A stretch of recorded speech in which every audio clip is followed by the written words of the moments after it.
नमस्कार दोस्तों, मैं सिद्धांत। ओलंपिक स्टडी में आपका बहुत बहुत स्वागत है। दोस्तों, आज हम पढ़ने वाले हैं ग्रामीण विकास से संबंधित कार्यक्रम। इसके पहले हमने योजनाओं को कवर किया है, जिसमें केंद्र सरकार की योजनाएं, राज्य सरकार की योजनाएं एंड ग्राम विकास से संबंधित जो योजनाएं होती हैं, महत्वपूर्ण योजनाएं होती हैं, उनको हमने कवर किया है। अभी तक योजनाओं पे हम 5 वीडियो ला चुके हैं। ये हमारा योजनाओं पे छठा वीडियो है, ठीक है। तो इसके पहले जितने भी सेशन हो रहे हैं, उम्मीद करता हूँ कि आप लोग रिवाइज़ करते चल रहे होंगे, क्योंकि दोस्तों धीरे धीरे कंटेंट ज़्यादा होता जा रहा है। अब ऐसा नहीं कि कंटेंट ज़्यादा हो रहा है, इसका मतलब ये नहीं कि मैं यहाँ पे कहानी पढ़ा रहा हूँ। जितने भी कंटेंट है वो मोस्ट इंपॉर्टेंट ही हैं। आप कोई भी पॉइंट उठा के देख लेना, कोई भी पॉइंट ऐसा नहीं है जो आपके एग्ज़ाम में पूछे जाने की संभावना जिसकी नहीं है। यानी कि सारे के सारे इंपॉर्टेंट कंटेंट ही हैं। अब पढ़ना है तो पढ़ना है, ठीक है। इसीलिए मैं कह रहा हूँ कि शुरू से ही आप वीडियो को हमेशा रिवाइज़ करके देखते रहें, रिवीजन अपना करते रहें। अदरवाइज़ एक समय पे ऐसा आएगा कि 25-30 वीडियोज़ हो जाएंगे, प्लस एक्स्ट्रा जो MCQ में कराऊंगा वो हो जाएंगे, तो आपको बहुत ज़्यादा चैप्टर बड़ा लगने लगेगा, ठीक है। तो आज का सेशन आप देख लीजिए। आज के सेशन में हमने पहला पॉइंट लिया है श्यामा प्रसाद मुखर्जी रूर्बन मिशन। इसमें जस्ट आपको इतना पकड़ के रखना है कि जब स्मार्ट गाँव के समूह की बात करेगा, किसकी बात करेगा? स्मार्ट गांव के समूह की बात करेगा। इसको डेवलप करना है, इसके समूह को बनाना है, डेवलप करना है, तो यहाँ पे किसकी बात होगी? श्यामा प्रसाद मुखर्जी रूर्बन मिशन, ठीक है। बस आपको इतना ध्यान रखना है। अगला पॉइंट है मनरेगा के अंतर्गत निम्नलिखित में से कौन सा विभाग कार्यरत है? इसके पहले में मैंने ऑलरेडी मनरेगा को कवर किया है, डिटेल कवर किया है। कुछ पॉइंट्स मुझे लगा कि रह गए हैं, इसको भी कवर करना चाहिए। जब मैं पॉइंट्स को देखता हूं तो मैं अगले वीडियो में बना देता हूं, पॉइंट बना देता हूं। और ये भी बता देता हूं कि पिछले वीडियो में मैंने इसको डिटेल किया है। यानी कि अगर आप मनरेगा से संबंधित चाहते हैं टॉपिक, तो वो पिछले वीडियो में मैंने लास्ट टाइम में कवर किया है, आप जाके देख सकते हो। यहाँ पे जो मनरेगा के अंतर्गत कौन सा विभाग कार्यरत है, इसको हम देखने वाले हैं। तो ग्राम विकास विभाग, ये भी मनरेगा के अंतर्गत काम करता है। भूमि विकास एवं जल संसाधन एंड बाल विकास एवं पुष्टाहार, ठीक है। ये सारे के सारे विभाग जो है मनरेगा के अंतर्गत कार्य करते हैं। अगेन, ग्राम विकास विभाग, भूमि विकास एवं जल संसाधन, बाल विकास एवं पुष्टाहार, ओके। अगला पॉइंट देखिए, मनरेगा में दोस्तों जो काम मिलता है, ये मैक्सिमम आपको 9 किलोमीटर की दूरी पे मिल जाना चाहिए। आपका ये घर है तो घर से आपको 9 किलोमीटर के डिस्टेंस पे काम मिलना चाहिए। और मोदी जी ने इसको एक टैग दिया है, ये भी इम्पॉर्टेंट है, अभी जस्ट दिया है टैग इसको मोदी जी ने। करंट के अंतर्गत ये चीज़ें आ सकती है।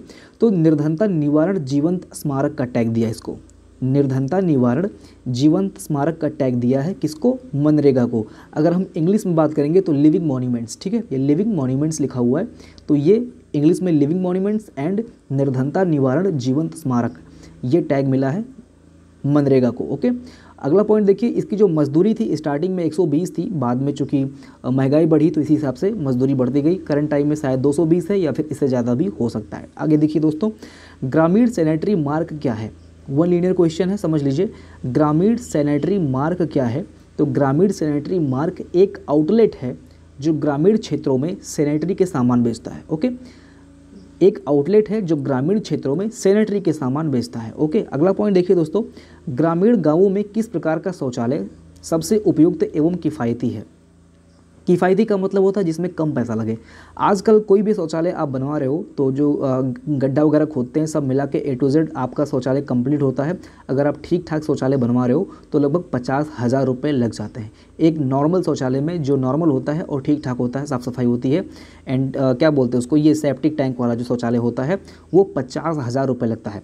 लेकिन किफ़ायती के पर्पज़ से अगर आप देखोगे तो क्योंकि काफ़ी सारे ऐसे गांव हैं जो पिछड़े हुए हैं, वहाँ पे उन लोगों के पास पैसे नहीं है, किसान लोग रहते हैं वहाँ पे, तो उस हिसाब से अगर आप देखोगे तो ये पिट शौचालय ना, ये किफ़ायती भी है और उपयुक्त भी है।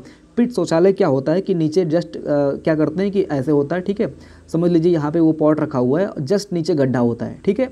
आदमी यहाँ पे बैठता है एंड लेटरिन वगैरह कर लेता है, नीचे जस्ट गड्ढा होता है, ठीक है। और जो सेप्टिक वाला होता है उसमें क्या होता है कि ऐसे यहाँ पे ये पॉट होता है, इसके बाद में गड्ढा यहाँ पे होता है, पाइप अंदर जाती है, कुछ इस टाइप से होता है। इसको खर्च करने में, इसको बनवाने में पैसा लगता है, लगभग मैंने बताया कि 50,000 रुपये आराम से लग जाते हैं। और वो जो होता है वो डायरेक्ट यहाँ से जो मल होता है डायरेक्ट आपका गड्ढे में गिर जाता है। इसमें कोई सेप्टिक टैंक वगैरह या फिर कोई ऐसा कुछ होता नहीं है, ठीक है। बाकी जो बाद में कंपोस्ट वगैरह बनता है तो उसको बाद में खेत में जाके छिड़क भी सकते हो उस चीज़ को। तो ये गांव के हिसाब से ये ऐसा ही होता है। अगला पॉइंट देखिए दोस्तों, बहुत ज़्यादा डिटेल नहीं करेंगे, अदरवाइज़ वीडियो बहुत लंबा हो जाएगा। किस अनुच्छेद के तहत नगर पालिकाओं में आरक्षण संबंधी प्रावधान है? मोस्ट इंपॉर्टेंट क्वेश्चन है, जस्ट एग्जाम में आपके पूछ सकता है। किस अनुच्छेद के तहत नगर पालिकाओं में आरक्षण संबंधी प्रावधान है? तो ये अनुच्छेद याद रखना 243 सेक्शन टी में 243 अनुच्छेद 243 और ये टी जो लिखा हुआ है ना, ये ABCDEFG जो पॉइंट्स बनते हैं अंदर वो टी तक जाता है, यानी कि 243 के सेक्शन टी में नगर पालिकाओं में आरक्षण संबंधी प्रावधान है। अगला पॉइंट देखिए, भारत में प्रथम नगर निगम की स्थापना कहाँ पे किया गया था? तो ये मद्रास में किया गया था। ओके, मद्रास में किया गया था, वर्तमान जो कि चेन्नई के नाम से प्रसिद्ध है। तो प्रथम नगर निगम कहाँ पे स्थापित किया गया था? मद्रास में स्थापित किया गया था। ओके, अगला पॉइंट देखते हैं दोस्तों आप लोग नोट्स बनाते चलना, ठीक है, अदरवाइज़ बहुत लंबा हो जाएगा बाद में। अगर आप स्किप करके नोट्स बना रहे हो तो भी आपके लिए बहुत दिक्कत आने वाले टाइम में हो जाएगा, ठीक है। तो अगर आप लोग नोट्स बना रहे हो तो कंटिन्यू नोट्स बनाते रहना। अगर आप PDF परचेज करना चाहते हो तो जस्ट डिस्क्रिप्शन में लिंक दिया हुआ है, आप उसको चेक कर लेना। आगे बढ़ते हैं। ये जो मैंने अभी स्टार्टिंग में बात किया था आप लोगों से कि ये श्यामा प्रसाद मुखर्जी रूर्बन मिशन, जिसको हम शॉर्ट में SPMRM बोलते हैं, ये जहाँ पे मैंने बताया था कि समूह आपको दिखेगा, स्मार्ट गांव का समूह, जब समूह की बात आएगी तो श्यामा प्रसाद मुखर्जी याद रखना, ठीक है। और स्मार्ट गांव का समूह है, इसमें जो घटक हैं ये भी एग्जाम में पूछ सकता है कि श्यामा प्रसाद मुखर्जी रूर्बन मिशन का जो कार्यक्रम है, योजना है, मिशन है, उसमें कितने महत्वपूर्ण घटक हैं? तो आपको याद रखना है कि 14 महत्वपूर्ण घटक हैं, ठीक है। 14 महत्वपूर्ण घटक आपको याद रखने की जरूरत नहीं है, बस ये नंबर याद रखना कि 14 महत्वपूर्ण घटक से ये कार्य करता है। अगला पॉइंट दोस्तों, अगला अभियान है आपका उन्नत भारत अभियान। स्टार्ट हुआ था 11 नवंबर 2014 में। कब स्टार्ट हुआ था? 11 नवंबर 2014 में। नाम है उन्नत भारत अभियान। मंत्रालय कौन सा है? आप याद रखना कि मानव संसाधन विकास मंत्रालय के अंतर्गत काम करता है, जिसका अभी नाम चेंज हुआ है, शिक्षा मंत्रालय डायरेक्ट कर दिया गया है। मानव संसाधन विकास मंत्रालय का नाम शिक्षा मंत्रालय कर दिया है, ठीक है। तो साइड में दोस्तों काम चल रहा है, आई थिंक किसी के यहाँ छत वगैरह लद रहा है, तो उसी के चलते शायद नॉइज़ आपको सुनाई पड़ रहा होगा अभी तक। तो अभी मशीन बंद हुई है, मे बी शायद नॉइज़ कम हो गया होगा। चलिए दोस्तों, फिलहाल हमें क्लास ख़त्म करना है, अदरवाइज़ नहीं करेंगे नॉइज़ के चलते तो काफ़ी लंबा हो जाएगा। आगे देखते हैं दोस्तों, ग्रामीण क्षेत्रों को समृद्ध करना उन्नत भारत का प्रमुख उद्देश्य है। उद्देश्य के अंतर्गत आप ये ध्यान दीजिए कि 5 गाँव के समूह को उच्च शिक्षा संस्थान से जोड़ना। क्या मैंने बोला? 5 गाँव के समूह को उच्च शिक्षा संस्थान से जोड़ना, ताकि ये संस्थान इसको बेहतर बना सकें। अभी जो उच्च शिक्षा संस्थान होते हैं ये IIT वगैरह हो सकता है ना, या फिर जो दिल्ली वगैरह में बड़े बड़े इंस्टीट्यूट होते हैं, विश्वविद्यालय होते हैं, उनके अंतर्गत उनको सौंप देना। मतलब किसी 5 गांव को एक तरह से जो उच्च शिक्षा संस्थान होते हैं ये गोद लेते हैं और उन गांव पर रिसर्च करते हैं। उनकी जो गरीबी है, उनका जो मैंने बताया था ना, वो जो चैप्टर हम लोगों ने पढ़ा था शोध संस्थान वाला, तो वहीं पे वो चीज़ें जो IITian होते हैं वो जाके वहाँ पे वही शोध संस्थान करते हैं कि सामाजिक विकास या फिर सामाजिक उत्थान कैसे हो, जो यहाँ पे गतिरोध उत्पन्न हो रहा है समाज को डेवलप करने के लिए, वो चीज़ें कैसे वहाँ पे ख़त्म कर सकें। इसमें वो लोग स्टैटिस्टिक्स का भी सहारा लेते हैं, मीन, मॉड, जो विचलन वगैरह होता है ना, डाइवर्जन वगैरह, वो सारी चीज़ें वहाँ पे वो लोग यूज़ करके अपने हिसाब से IITian उस चीज़ को वहाँ पे शोध करते हैं, वैज्ञानिक शोध करते हैं, ठीक है। तो वही है यहाँ पे, ये जो IIT दिल्ली इसको अंडर में लिया हुआ है। IIT दिल्ली के निगरानी में ये नामित किया जा रहा है। जो गांव नामित होगा और जो इंस्टीट्यूट नामित होगा, कौन से इंस्टीट्यूट के स्कोर गोद लेगा, तो ये IIT दिल्ली के निगरानी में हो रहा है। अगला पॉइंट देखते हैं दोस्तों, प्रधानमंत्री आवास योजना ग्रामीण। तो दोस्तों महत्वपूर्ण कार्यक्रम है प्रधानमंत्री आवास योजना ग्रामीण। दोस्तों इसको शॉर्ट में बोलते हैं में, यानी कि PMAYG, जी बोले तो ग्रामीण, ठीक है। स्टार्ट कब हुआ था आपको याद रखना है, ये महत्वपूर्ण डेट आपको हमेशा याद रखना है, 20 नवंबर 2016 में। भी शायद आपको ये फिगर या फिर पिक्चर साफ ना दिखे तो देख लेना दोस्तों, क्योंकि रात में ये जो पिक होती हैं ये रात में क्लिक होती हैं, इसी के चलते भाई जब नोट्स कंप्लीट हो जाएगा तभी तो मैं पिक क्लिक करूँगा, अदरवाइज़ PDF तो मुझे एक ही में करना होता है। तो ऐसा नहीं कि 2 पेज का दिन में खींच लिया, 2 पेज का रात में पिक ले लिया, तो उनको बाद में मिलाएंगे तो दोनों मिसमैच हो जाएगा, है ना। तो इसीलिए मैं रात में ही सारी की सारी पिक को क्लिक कर लेता हूँ, इसीलिए शायद आपको थोड़ा सा ब्लर दिख रहा होगा, लेकिन एडजस्ट कर लेना। आप लोग 480p पे देखना तो कोई दिक्कत नहीं आएगा, ठीक है। यानी कि इसका जो डेट है दोस्तों, फिर से मैं बोल दे रहा हूँ, प्रधानमंत्री आवास योजना ग्रामीण का 2016 20 नवंबर। दोस्तों इसका पहला नाम इंदिरा आवास योजना था। ये जो इंदिरा आवास योजना था, इसी का नाम बाद में प्रधानमंत्री आवास योजना ग्रामीण कर दिया गया। दोस्तों ये चीज़ आपको पता होगी कि कांग्रेस के टाइम में जो भी बहुत सारी योजनाएं शुरू हुई थी, राजीव गांधी योजना या फिर या फिर इंदिरा गांधी योजना, या फिर जो A to Z Jawaharlal Nehru करके जो भी योजनाएं थी उनको बाद में उनका नाम चेंज किया गया, क्योंकि ये सरकार जो है ये नाम चेंज करने में काफ़ी माहिर लग रही है। तो सारी योजनाओं का भी नाम चेंज हो रहा है। और सबके आगे ये जो प्रधानमंत्री का नाम पहले होता था ना, जवाहर करके या फिर इंदिरा करके या फिर राजीव करके, तो इनका मानना है कि फ़िलहाल प्रधानमंत्री का जो नाम है, ये जो जवाहर या लगता है या फिर इंदिरा लगता है या फिर राजीव लगता है, इससे क्या होता है कि एक तरह से प्रमोशन होता है। और जब नाम नहीं लगा होगा, डायरेक्ट प्रधानमंत्री लिख के होगा, तो ये किसी के टाइम में भी स्टार्ट हुआ, इससे मतलब नहीं है। हाँ, वो योजना है, बस इतना, ठीक है। उनका उद्देश्य बस इतना ही था, नाम मिटाने का या नाम हटाने का, ठीक है। तो नाम मिटाना मत समझ लेना, हटाना मतलब नाम को हटा के दूसरा नाम प्रधानमंत्री करना, ठीक है। तो यहाँ पे जो स्टार्ट हुआ था ये मिशन, ये आगरा से स्टार्ट हुआ था। कहाँ से स्टार्ट हुआ था? आगरा से स्टार्ट हुआ था। और पर्यावरणीय सुरक्षित आवास 2022 तक प्रोवाइड कराने का इनका उद्देश्य था। पर्यावरणीय सुरक्षित आवास का मतलब ये होता है कि पर्यावरण की दृष्टि से जो आवास सुरक्षित हो, मतलब धूप सह ले, ठंडी सह ले, बारिश सह ले और उसमें कोई दिक्कत ना हो, तो ये पर्यावरणीय सुरक्षित आवास 2022 तक प्रत्येक इंसान को प्रोवाइड कराना इसका उद्देश्य था, ठीक है। और मैंने बताया जैसा कि इसका पुराना नाम इंदिरा आवास योजना था। मंत्रालय कौन सा है? ग्रामीण विकास मंत्रालय है। प्रधानमंत्री आवास योजना शहरी, अभी आप देख रहे हो कि ये ग्रामीण है ऊपर, अभी ये शहरी है। शहरी का जो स्टार्ट हुआ था ये 25 जून 2015 को स्टार्ट हुआ था। जस्ट सेम ईयर में स्टार्ट हुआ था, नहीं सेम ईयर नहीं है, यहाँ पे ये 15 में स्टार्ट हुआ था और ग्रामीण वाला 16 में स्टार्ट हुआ था। पहले ध्यान देना कि शहरी वाला जो था वो 15 में एंड देन ग्रामीण वाला 16 में स्टार्ट हुआ था। अगला पॉइंट देखिए दोस्तों, अच्छा शहरी वाला देख लीजिए। अब शहरी में क्या है? अब शहरी में जो झुग्गी झोपड़ियाँ होती हैं, जैसे आपको पता होगा अगर आप लखनऊ वगैरह में रह रहे होगे या फिर किसी भी सिटी में आप रह रहे होगे, तो कहीं ना कहीं देखते होगे कि आप जो झोपड़ी टाइप की होती है वो ढेर सारी बनी रहती है। वहाँ पे एनिमल्स वगैरह घूमते रहते हैं, सुअर वगैरह हो गया, बारिश हुई रहती है, कीचड़ लगा रहता है, मतलब स्वास्थ्य की दृष्टि से वो सही नहीं होता है अगर देखा जाए, ठीक है। अच्छा, इन लोगों को गवर्नमेंट आवास प्रोवाइड करती है, लेकिन ये लोग क्या करते हैं कि अपना आवास जो गवर्नमेंट प्रोवाइड करती है उसको ये लोग क्वार्टर पे उठा देते हैं, मतलब रूम रेंट पे दे देते हैं। और उससे जो 2-2.5 हज़ार रुपये मिलता है किराया, मतलब सस्ते पे उठाते हैं, और उससे जो 2-2.5 हज़ार रुपये किराया मिलता है उसको ये लोग अपना खर्चा बना लेते हैं। तो ये चीज़ भी सही नहीं है। बड़े बड़े शहरों में इस पर कई सारे घोटाले सामने आए हैं कि बड़ा बड़ा मकान बनता है 3-3, 4-4 तल्ले का, 10-10 तल्ले का, ठीक है, और वो बनता है इन्हीं गरीबों के लिए, लेकिन वो जो गरीब होते हैं उनको, जो ठेकेदार होते हैं, इनको कुछ बहला फुसला के ये सारा का सारा जो कमरा होता है वो रेंट पे उठा देते हैं और सारा पैसा ये हड़प लेते हैं और उसका कुछ परसेंटेज गरीबों को भी दे देते हैं। ये सारी अगर आपने वो मूवी देखी होगी, नायक मूवी देखी होगी, तो उसमें ये चीज़ अच्छे से दिखाया गया है, ठीक है। जब वो सीएम बनता है और जाता है इंक्वायरी करने के लिए, तो उसमें अच्छे लोग पकड़े जाते हैं। अगला पॉइंट देखिए दोस्तों, सूखा प्रवण क्षेत्र कार्यक्रम। सूखा प्रवण क्षेत्र कार्यक्रम 1973 में सूखा चुनिंदा क्षेत्र निकाला गया था, घोषित किया गया था कि कौन कौन से क्षेत्र घोषित हैं, सूखा हैं। और 1 अप्रैल 1995 से यह कार्यक्रम जल संभर विकास में साझा कर दिया गया था। किस में साझा किया गया था? जल संभर विकास में। उतना इम्पोर्टेंट नहीं है, लेकिन हाँ ये इम्पोर्टेंट है कि एकीकृत जल संभर प्रबंधन में मिला दिया गया, ये ध्यान देना। सूखा प्रवण क्षेत्र एकीकृत जल संभर में कब मिलाया गया था? ये 2009 में मिलाया गया था। सूखा प्रवण क्षेत्र एकीकृत जल संभर प्रबंध में कब मिलाया गया था? तो 2009 में मिलाया गया था, ठीक है। अच्छा, इसका उद्देश्य क्या होगा? कृषि योग्य भूमि के कुशलतम उपयोग पर फोकस।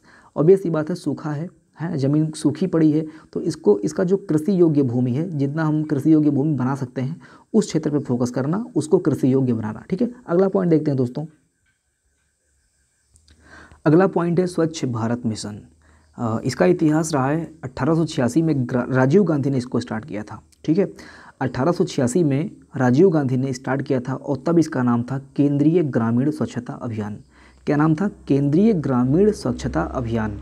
और इसके बाद में 1999 में जब अटल जी की सरकार आई तो इसका नाम चेंज किया गया और नाम रखा गया पूर्ण स्वच्छता अभियान। ये शायद आपको याद होगा, या फिर अगर आप अभी जल्दी के पास आउट है इंटरमीडिएट वगैरह, तो शायद आपको यह ना याद हो, ना पता हो, लेकिन बहुत सारे बच्चों को ये चीज़ याद होगा। पूर्ण स्वच्छता अभियान 1999 में अटल के टाइम में था। इसका फिर से नाम चेंज किया गया, देखिए दोस्तों यहाँ पे ध्यान से, और इसका बाद में नाम रखा गया निर्मल भारत अभियान। क्या नाम रखा गया? निर्मल भारत अभियान। और 2022 तक टारगेट रखा गया कि पूरा का पूरा स्वच्छ हम बना देंगे पूरे भारत को, ठीक है। तो निर्मल भारत अभियान 2022 तक का टारगेट रखा गया था निर्मल भारत अभियान का, कि स्वच्छ बनाना है देश को। अगला फिर इसका नाम अगेन चेंज हुआ 2014 में और फाइनली स्वच्छ भारत मिशन इसका नाम रखा गया और आगे जोड़ दिया गया ग्रामीण, यानी कि फिर से इसको 2 पार्ट में डिवाइड किया गया। जैसे कोई चीज़, अब ये स्वच्छ भारत मिशन है, अब इसमें ग्रामीण भी इंक्लूड है और शहर भी इंक्लूड है। तो वो चीज़ें अगर हम सेपरेट करके देखें, ग्रामीण को अलग से स्वच्छता से हम देखें, शहर का जो पॉइंट ऑफ व्यू है उसको हम अलग स्वच्छता से देखें, इसका जो मतलब एक तरह से अलग करना ताकि चीज़ों को आसान बनाया जा सके। तो वही चीज़ है यहाँ पे, ठीक है। तो यहाँ पे इसका नाम रखा गया स्वच्छ भारत मिशन ग्रामीण, और ये नाम रखा गया 2 अक्टूबर 2014 को। ओके, स्वच्छ भारत मिशन दिवस जो है ये मनाया जाता है 2 अक्टूबर 2019 को। ध्यान देना, ये स्वच्छ भारत मिशन दिवस कार्यक्रम मनाया गया है 2 अक्टूबर 2019 को। इम्पॉर्टेंट डेट है, पूछ सकता है एग्जाम में आपसे। अगला पॉइंट देखिए दोस्तों, अगला पॉइंट है आपका राष्ट्रीय कौशल विकास। मोस्ट इंपॉर्टेंट आजकल चल रहा है, इसको हम शार्ट में बोलते हैं NSDC। कोर्स प्रोवाइड करता है, यहाँ पे पेड क्लासेस चलती हैं, आप समझ लीजिए एक तरह से। और ये जो राष्ट्रीय कौशल विकास जो प्रधानमंत्री वाला करके है, उसमें शायद वो फ्री क्लासेस प्रोवाइड करते हैं। यही अंतर दोनों में, ये राष्ट्रीय कौशल विकास है। अभी आगे आएगा उसको भी मैं बता दूंगा। देखिए इसमें क्या लिखा हुआ है, पहले तो आप इसका डेट याद रख लेना, 15 जुलाई 2015 को स्टार्ट हुआ था। मोस्ट इंपॉर्टेंट है, आजकल ये ट्रेंड में चल रहा है, तो इसका डेट याद रखना कि 15 जुलाई 2015 को ये मिशन स्टार्ट हुआ था, राष्ट्रीय कौशल विकास। इसका उद्देश्य क्या है? इसका उद्देश्य है कि कुशल श्रम, रोजगार अवसर, प्रशिक्षण देना, उच्च गुणवत्ता युक्त कौशल मुहैया करवाना। ठीक है, ऑब्वियस सी बात है, यहाँ पे पढ़े लिखे बच्चे जाते हैं, यानी कि 12th वगैरह जो पास करके जाते हैं, तो इनको हम उच्च गुणवत्ता प्रोवाइड करा सकते हैं। यहाँ पे हम जो अकुशल कार्य होता है इनसे हम नहीं करवाते हैं। अकुशल कार्य का मतलब जैसे गड्ढा खुदवाना, इस टाइप की ट्रेनिंग यहाँ पे नहीं मिलती है। यहाँ पे उच्च गुणवत्ता जैसे कंप्यूटर कोर्स वगैरह हो गया, या फिर कोई कैड वगैरह डिजाइनिंग होती है, वो सारी चीज़ें हम यहाँ पे उनको सिखाते हैं। फिलहाल आगे देखिए दोस्तों, अगला पॉइंट है, ये 24 लाख युवाओं को प्रशिक्षण देंगे, और ये पेड होता है। ध्यान देना, ये पेड होता है, इतना इंपॉर्टेंट नहीं है, तो मैंने आपको समझाने के लिए बता दिया। आगे जो आएगा प्रधानमंत्री राष्ट्रीय कौशल विकास, वो मतलब फ्री होता है, वो गवर्नमेंट की तरफ से चीज़ें आती हैं, और यहाँ पे इसका फीस लगता है 30-40 हज़ार रुपये फीस लगता है पूरे सालाना। ठीक है, देखिए ये क्या है, 24 लाख युवाओं को प्रशिक्षण प्रदान करेगा, और इसमें क्या ध्यान देना है, श्री M नाइक को कौशल विकास और उद्यमिता मंत्रालय द्वारा, ध्यान देना, श्री M नाइक को, कौन है, M नाइक को कौशल विकास और उद्यमिता मंत्रालय द्वारा राष्ट्रीय कौशल विकास निगम NSDC का अध्यक्ष चुना गया है या नियुक्त किया गया। NSDC के अध्यक्ष कौन है, या फिर राष्ट्रीय कौशल विकास के अध्यक्ष कौन है, तो श्री M नाइक हैं, AM नाइक हैं, और ये अभी अध्यक्ष हैं लार्सन एंड ट्यूब्रो LTD यानी कि LNT कंपनी के, ये अभी भी अध्यक्ष हैं। एंड अगेन इनको कौशल विकास एवं उद्यमिता मंत्रालय द्वारा कौशल विकास निगम का भी अध्यक्ष बनाया गया है। क्या नाम है, फिर से बोल रहा हूँ, श्री AM नाइक। अगला पॉइंट देखिए दोस्तों, सर्व शिक्षा अभियान। ये तो 100% आपको याद होगा, सर्व शिक्षा अभियान। सर्व शिक्षा अभियान जो स्टार्ट हुआ था, ये 2000 से 2001 के बीच में स्टार्ट हुआ था, और संचालित कर दिया गया था 2001-2 में। संचालित का मतलब इसको प्रोसीड कर दिया गया था, इसका संचालन किया जाना स्टार्ट हो गया था। ये निःशुल्क है, निःशुल्क शिक्षा प्रोवाइड करता है, बालक बालिकाओं को शिक्षा देता है, यानी कि इसमें जो बालक हैं और बालिका हैं इनको बराबर का मौका दिया जाता है, दोनों को निःशुल्क शिक्षा प्रोवाइड की जाती है। और ये साइन आपको याद होगा, मैं थोड़ा सा जूम कर देना चाहता हूँ, ये साइन दोस्तों, ये देखिए कितना घटिया पिक क्लिक हुआ यहाँ पे, ये जूम करते ही फट जा रहा है, देखिए, ठीक है, इसलिए इसको जूम आउट ही रहने देते हैं। ये देखिए, यानी कि ये याद होगा आपको, ये पीछे लड़का होता है, आगे लड़की होती है, दोनों बुक लिए रहते हैं और पेंसिल पे दोनों बैठे रहते हैं। एजुकेशन फॉर ऑल यानी कि सर्व शिक्षा अभियान।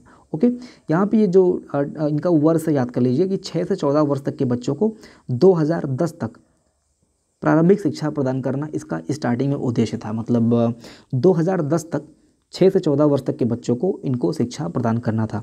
और इसमें जो 10वीं पंचवर्षीय योजना थी, इस अवधि के दौरान केंद्र और राज्य का जो योगदान था, मतलब एक तरह से जो पैसे वगैरह आते हैं वो जो योगदान था वो 75 और 25 के रेशियो में था, यानी कि 75 और 25 के रेशियो में था, और बाद में ये 65-35 का रेशियो कर दिया गया था। क्या लिखा हुआ है, 65-35। ठीक है, तो अगला पॉइंट देखिए, ये पेज वैसे भी ब्लर निकल गया, आगे देखते हैं दोस्तों अगला पॉइंट। फिलहाल ये पेज तो ठीक है, कोई दिक्कत नहीं है। नेक्स्ट पॉइंट है दोस्तों, भारत में विकृत भूमि सीमा 105 मिलियन हेक्टेयर यानी कि 32% है। दोस्तों इसका मतलब मुझे भी उतना क्लियर नहीं है, लेकिन जहाँ तक मुझे लग रहा है कि विकृत भूमि सीमा का मतलब होता है जो हम शायद भूमि यूज नहीं कर सकते हैं, उसका उपयोग नहीं कर सकते हैं, जैसे एग्रीकल्चर वगैरह में। तो आई थिंक मेरा मतलब तो जहाँ तक लग रहा है वही है विकृत भूमि सीमा। तो इसको देख लीजिए कितना है, बस आपको डेटा याद रखना है कि ये 32% पूरे देश का है, और ये 105 मिलियन हेक्टेयर है। कितना है, 105 मिलियन विकृत भूमि भारत में है। ठीक है, विकृत भूमि सीमा। पॉइंट आपको याद रखना है कि भारत में विकृत भूमि सीमा 105 मिलियन हेक्टेयर है, जो कि 32% है। अगला पॉइंट देखिए, 17 जून को हम वर्ल्ड डे टू कॉम्बैट यानी कि डेजर्टिफिकेशन एंड ड्राउट मनाया जाता है। भाई ये दिन और जो डेट पूछता है उसके अंतर्गत भी ये चीज़ पूछ सकता है, इसलिए मैंने इसको अलग से ले लिया है। ठीक है, तो 17 जून को world day to combat desertification and drought मनाया जाता है।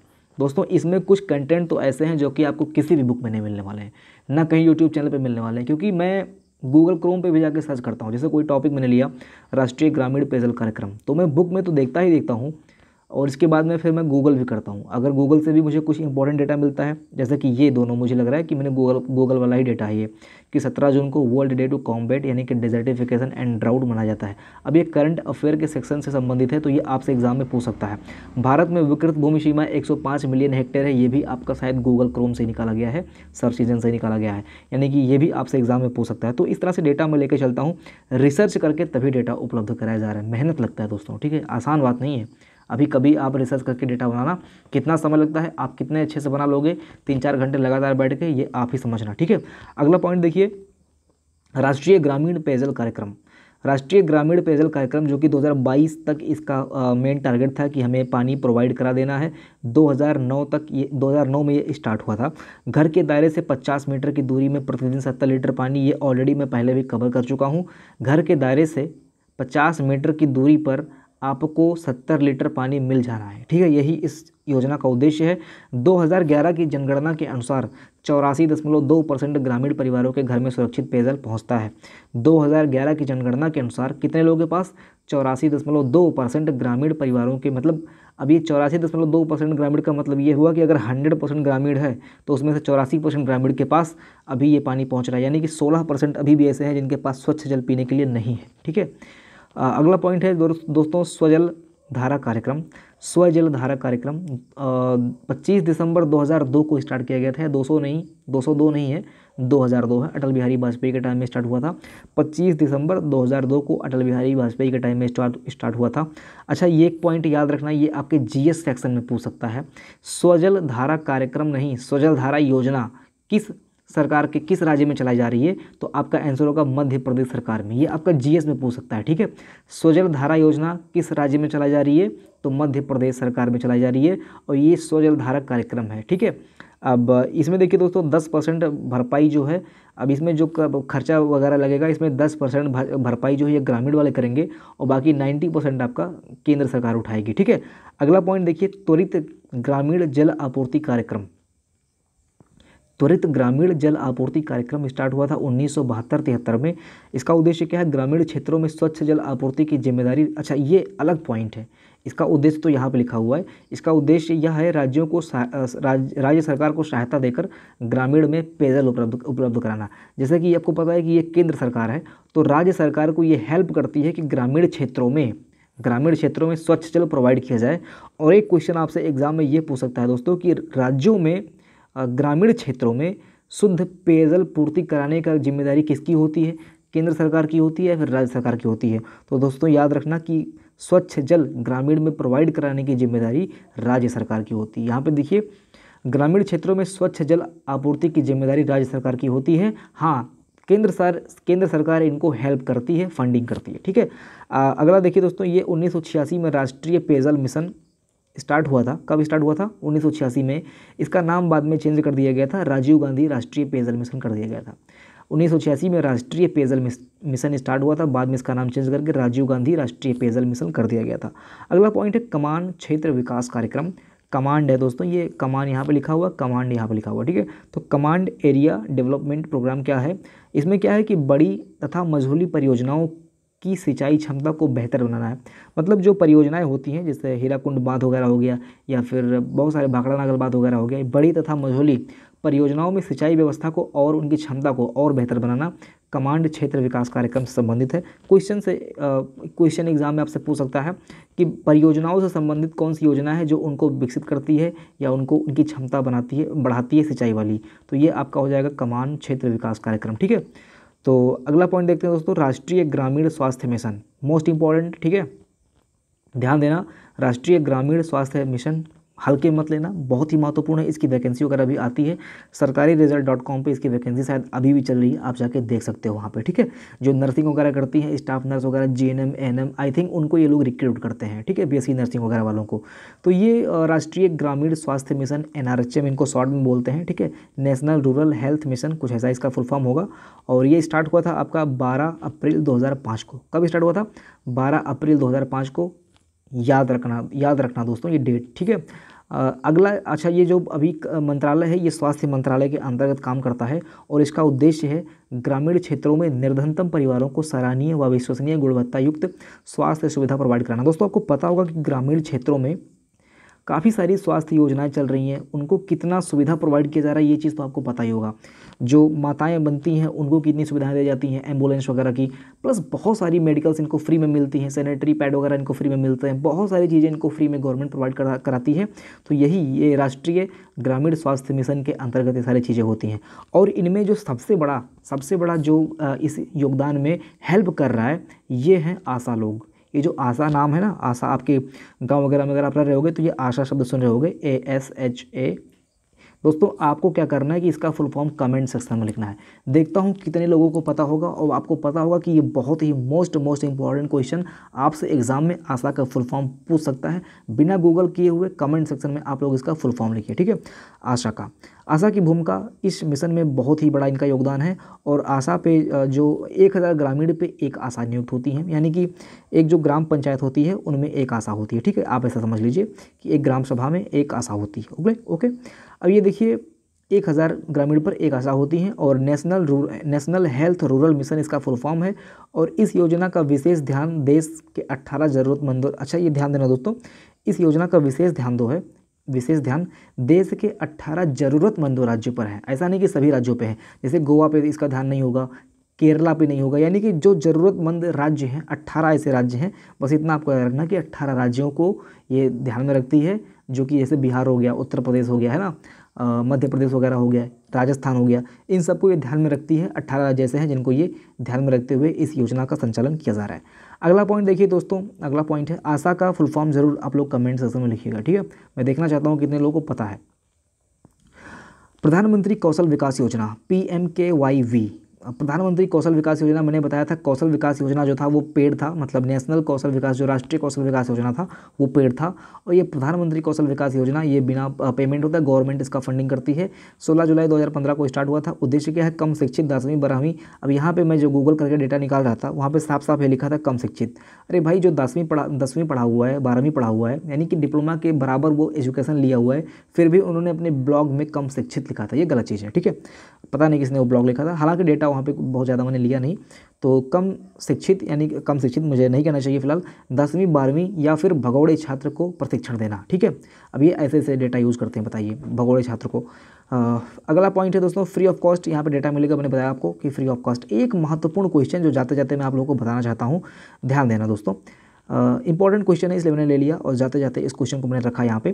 किस संविधान संशोधन के तहत अरुणाचल प्रदेश में, जस्ट वन सेकेंड, हाँ, किस संविधान संशोधन के तहत अरुणाचल प्रदेश में अनुसूचित जनजातियों के पंचायत में आरक्षण संबंधी प्रावधान समाप्त कर दिया गया? ये जो अनुसूचित जनजाति यानी कि ST थी, इनको पहले ग्राम पंचायत में इनको आरक्षण मिला था वहाँ पे। मतलब जब वहाँ पे जो प्रधानी वगैरह लड़ी जाती थी तो वहाँ पे अगर कोई ST लड़ रहा होता था तो वहाँ पे उनको आरक्षण मिला हुआ था कि अगर कोई 10 वोट पा रहा है इधर और ये 7 वोट पाते थे, तो अगर आरक्षण इसमें इनका आ रहा है तो आरक्षण के बेसिस पे इनका वोट बढ़ जाता था और ये ग्राम प्रधान बन जाते थे। तो इस चीज़ को समाप्त कर दिया गया है। और ये किस संविधान संशोधन के अनुसार समाप्त किया गया है? तो ये आपका 83वें संविधान संशोधन से इसको समाप्त कर दिया गया है, ठीक है।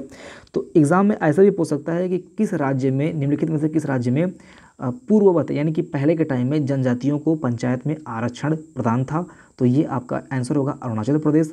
और किस संविधान संशोधन के अंतर्गत अरुणाचल प्रदेश में जनजातियों का आरक्षण हटा दिया गया ग्राम पंचायत में? तो ये आपका होगा 83वें संविधान संशोधन से, ठीक है। तो उम्मीद करता हूँ कि ये सेशन आपको अच्छा लगा होगा। सारे इंपॉर्टेंट फैक्ट हमने यहाँ पे डिस्कस कर लिए हैं योजनाओं से संबंधित। अगला जो हमारा योजना आएगा उसको आप लोग कमेंट सेक्शन में लिख दीजिएगा। मैं उम्मीद करता हूँ कि अगला जो योजना होगा हम लोग का, ये हम लोग इस बार के बीमा वाला कवर करेंगे, ठीक है। जितने भी बीमा योजनाएँ हैं उनको मैं कवर करने की कोशिश करूँगा, बीमा योजना, और इसके बाद में फिर जो है जो भी हम देखेंगे उसमें जो छूटा हुआ है हमारा, अभी बहुत सारी योजनाएं हमको पढ़नी है। अभी हम उत्तर प्रदेश पे भी लगभग 2 वीडियो लाएंगे, उत्तर प्रदेश योजनाओं पे 2 वीडियो आएगा, केंद्र सरकार की जो योजनाएं हैं उस पे 2 वीडियो आएगा, और एक आध वीडियो योजना पे और आएगा। तो लगातार नहीं आएगा, योजनाओं का वीडियो बीच बीच में मिलाता रहूँगा। हालांकि कवर तो पूरा कराना ये तो मेरा उद्देश्य ही है, और बीच बीच में आपको मैं सारे के सारे जो अन्य फैक्ट्स रह गए हैं, जैसे ग्रामीण क्षेत्रों में जनजातियाँ, इनका विवरण देखना है हमको, ऊर्जा संसाधन देखना है कि ग्रामीण क्षेत्र में ऊर्जा संसाधन क्या रहा है, कैसे रहा है। इसके बाद में भी हमें सिंचाई देखनी है, ठीक है, और अनुभाग देखने हैं राजस्व विभाग के। तो ये सारी चीज़ें अभी बाकी रह गई हैं, धीरे धीरे हम सारी वीडियोस को कवर करेंगे। उम्मीद करता हूँ कि 15 दिन के अंदर लगभग जो फैक्चुअल चीज़ें हैं, जो आपका चैप्टर वाइज डेटा है, वो लगभग कवर हो चुका होगा, ठीक है। तो उम्मीद करता हूँ कि आप लोगों को सेशन अच्छा लगा होगा। अगर हो सके तो भाई शेयर कर देना, वैसे मैं कभी कहता नहीं हूँ, चलो ठीक है, कोई बात नहीं, शेयर कर देना अगर अच्छा लगा होगा तो, ठीक है। मिलते अगली वीडियो में, अपना ध्यान रखना, जय हिंद।